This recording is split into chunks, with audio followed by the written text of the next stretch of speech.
3 cara biar kamu tidak gabut saat sore hari. Yang pertama jogging sore. Woi mas, woi mas, woi mas. Yang kedua main game.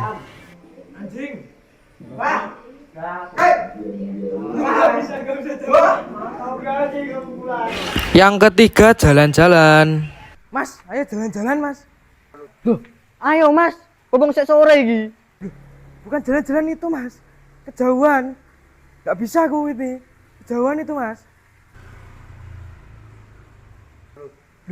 Jalan-jalan itu mas.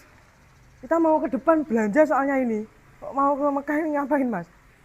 Ini nanti jauh aku loh jalan iki. Makanya jangan jalan-jalan itu mas. Ayo sekarang ganti pakaian mas. Jalan biasa aja kita ke sana mas, ayo. Nanti kita lewat Filipina aja Mas. Biar lebih enak. Udah nggak usah mas, kejauhan itu. Aku capek nanti. Sekarang masnya cepet ganti baju aja. Oh, ala dikit situ toh. Ya udah ayo Mas.